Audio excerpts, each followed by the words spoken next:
Hello guys, क्या आप ये जानते हैं कि डूम का आखिरकार प्लान क्या है? अगर गाइस मैं अपने अकॉर्डिंग बताऊं तो मैंने मार्वल की मूवीज, टीजर और ट्रेलर को देखकर ये एनालाइज किया है कि डूम तो यार बच्चा चोर निकला। हमें मार्वल की लगभग हर एक मूवी में ही किसी सुपर हीरो का बच्चा देखने को मिल जाएगा। अब चाहे लव एंड थंडर में थोर की बेटी की ही बात हो या फिर स्टीव के न्यू बोर्न बेबी की बात करें, और अगर इन दोनों को भी छोड़ दे तो फ्रैंकलिन रिचर्ड सबसे ज्यादा इंपॉर्टेंट चाइल्ड है, जिसको लेने के लिए स्पेशली डॉक्टर डूम भी आता है। तो आखिरकार मार्वल का इन बच्चों को लेकर प्लान क्या है? तो गाइस अगर मैं अपनी थ्योरी के अकॉर्डिंग बताऊं तो सभी सुपर हीरोज के बच्चों के पास पावर है। हल्क का बेटा स्कार जिसके पास हल्क की ही पावर है, थोर की बेटी लव जिसके पास इटर्निटी की पावर है, और फ्रैंकलिन की मैं बात ही क्या करूं। जिस एज में हम बू से डर कर कंबल में मुंह छुपा लेते थे, उसी एज में फ्रैंकलिन कंबल के अंदर यूनिवर्स बना देता था। अब गाइस देख लो इसकी पावर क्या है। और ये कैप का न्यू बोर्न बेबी, इसके बारे में ज्यादा इन्फॉर्मेशन तो नहीं है कि इसके पास क्या पावर्स हैं, लेकिन गाइस देखो कुछ तो गड़बड़ है। और टीजर के अंदर भी मेन फोकस बच्चों पर ही देना ये कोई कोइंसिडेंस नहीं हो सकता। मे बी ऐसा हो सकता है कि डूम अपनी पावर को बढ़ाने के लिए इन बच्चों का यूज करे, क्योंकि हम सोच भी नहीं सकते कि इनके पास कितनी ज्यादा पावर है। डूम अपना बैटल वर्ल्ड बनाने के लिए इनका यूज कर सकता है, और थोर की कंडीशन को देखकर मुझे ऐसा लगता है कि यहाँ पे एक बैटल हो चुकी है जिसके अंदर पहले ही सारे के सारे सुपर हीरोज बैटल हार चुके हैं, और ये शायद मल्टीवर्सल वॉर है जिसमें कैसे न कैसे कैंग क्वांटम रेल से बाहर आया और उसने पूरे मल्टीवर्स में फिर से वॉर स्टार्ट कर दी, जिसे इनकर्जन हुए, यूनिवर्स कोलैप करने लगे, जिसके बाद सारे सुपर हीरोज अपने यूनिवर्स को बचाने के लिए कुछ ना कुछ तरीका ढूंढने लगे। और देखो मार्वल इतनी जल्दी कैंग को छोड़ने वाला नहीं है। मार्वल ने कैंग्स को बिल्ड करने के लिए इतनी सारी मूवीज बनाई, इसलिए मार्वल इन सभी मूवीज को वेस्ट नहीं होने देगा। और बैटल खत्म होने के बाद डूम का एक अलग मोटिव होगा, और जो है बैटल वर्ल्ड को क्रिएट करना,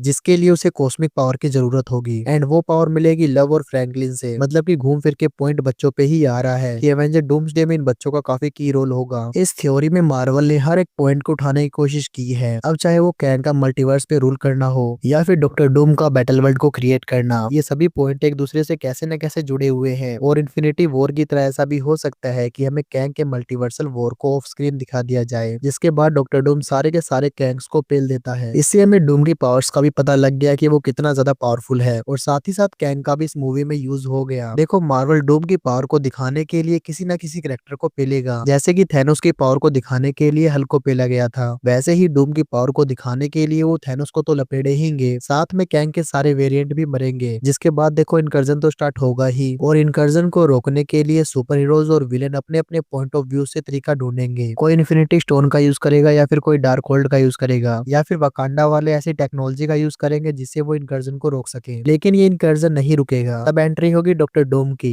जिसका मोटिव अच्छा होगा लेकिन तरीके गलत। वो फ्रैंकलिन की पावर को लेगा, वो लव की पावर को यूज करेगा, जिसके बाद मल्टीवर्स के जो पार्ट सर्वाइव करेंगे वो उसे बैटल वर्ल्ड में जोड़ लेगा, जिससे बनेगा डूम का बैटल वर्ल्ड और वो वहां का ruler. By the way guys, आपको ये थ्योरी कैसी लगी वो कमेंट जरूर करें, और अगर आपका मन हो तो सब्सक्राइब भी कर लेना।